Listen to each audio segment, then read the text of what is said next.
Hello everyone. So today I'm going to show you the first 3 steps in getting started with your mandalas. And so for our very first step, step 1, we're going to find the center of our page. Now I could fold this paper in half and crease it and fold it in half again and see where the creases are. But that's not going to show you guys how to use the ruler, and you're going to find that there are projects where you can't fold the piece of paper. So if this was like a canvas and I was painting, I can't fold that in half.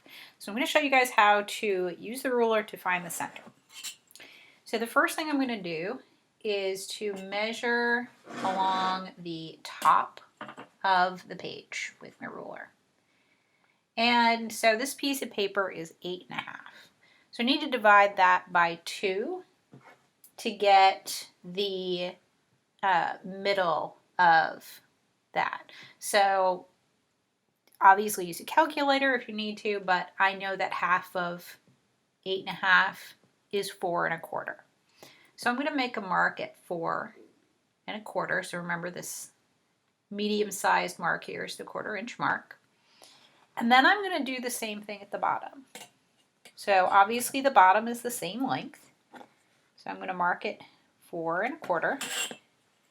And then I'm going to use my ruler and connect these 2 dots together very lightly. Don't need a big black mark. Just a light mark will do. And as you can see, it's actually a little hard to see on the camera because it is so light. So then I'm going to do the same thing here. So this is 11. And again, use a calculator if you're not sure what half of 11 is, but that should be 5.5. So I'm going to make a mark at 5.5. And again, lining my ruler up. Notice I'm lining where the lines on the ruler start, not the very end of the ruler. And I'm going to mark at 5.5. And then I will connect these 2 dots together very lightly, and that should give me the center of my page. And I know it's very light. So I'm just going to make a dark mark right in the center. So I'm going to do a dark circle. And then I'm just going to erase my other marks because I do not think that I need them. You could leave them if you think that they'll help you draw your circles or draw your squares. But I'm going to erase mine.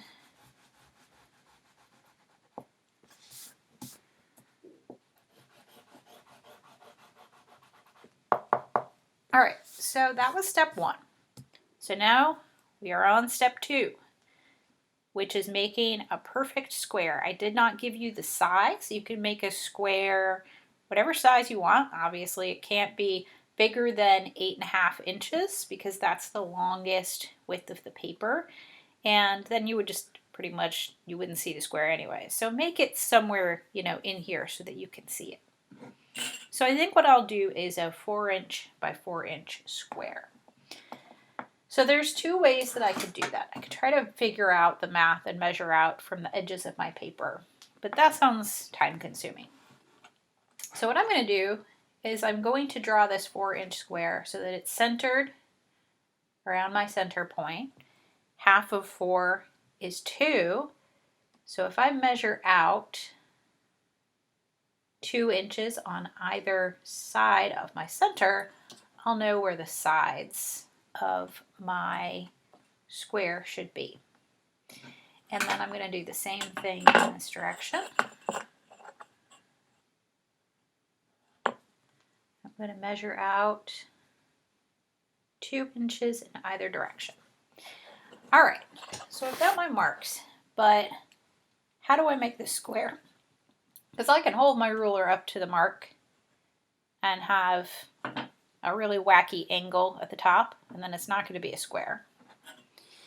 So what I'm going to do is I'm going to line this ruler up with the edge, and I'm going to line it up so the mark's on this side and the mark's on this side are in line with the edge of the page. And get that in line with my mark that I've made. And my ruler should be pretty straight at that point, because I'm trying to line both of these sides up with the edge. I'm just going to lightly draw a line. I'm going to do the same thing here on the top.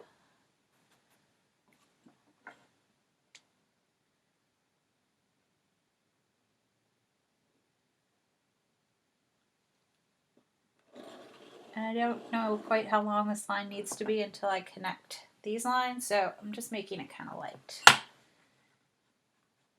Do the same thing here. And this line I'm going to make darker because I know where it starts and ends. Same thing right down here. And I'm not going to go back and darken these because I'm eventually going to go over this with pen. But I am going to just erase my stray marks. So now I should have either a perfect square or something pretty close. I could check my proportions, but it looks pretty good to me. So that is step 2. So now step 3 is to make 2 perfect circles. And I'm going to use 2 of the different DIY methods for a compass. So I'm just looking for a paper clip. I'm sure I have one around here somewhere. There we go. So I'm going to start with paper clip. And I'm going to get an extra pencil. And so I'm just using this pencil as an anchor point. And I'm going to put this other pencil here.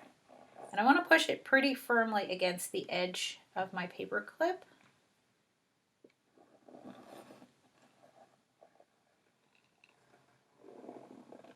You can see the areas where I haven't pressed it as firmly. All right, so my circle needs a little cleaning up. But that worked pretty well. I think it would work better if I wasn't sitting and leaning. So think about your position of your body.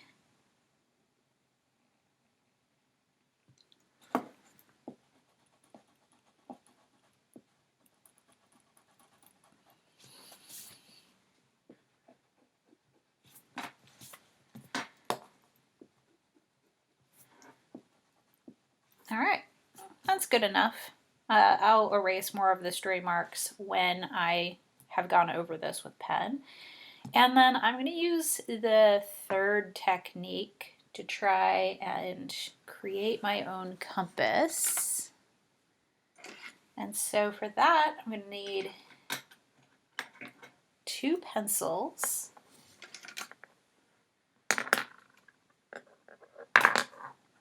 And I'm going to need 3 pencils, and I'm going to need 3 elastics. Okay. So I'm going to take these pencils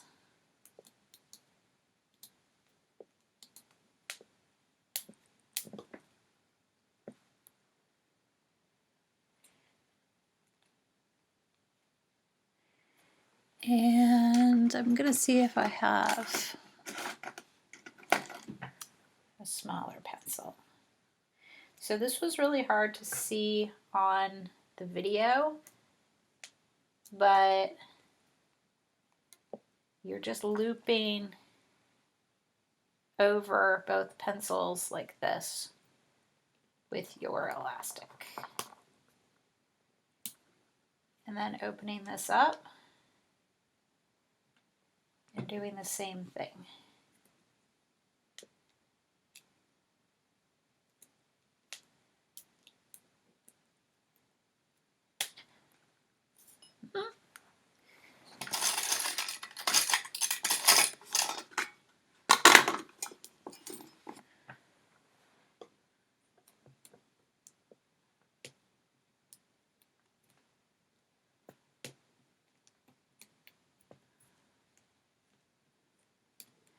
All right, and this is my makeshift compass. So I'm just going to use this one as an anchor. And I think for this, I'll spin my paper as well as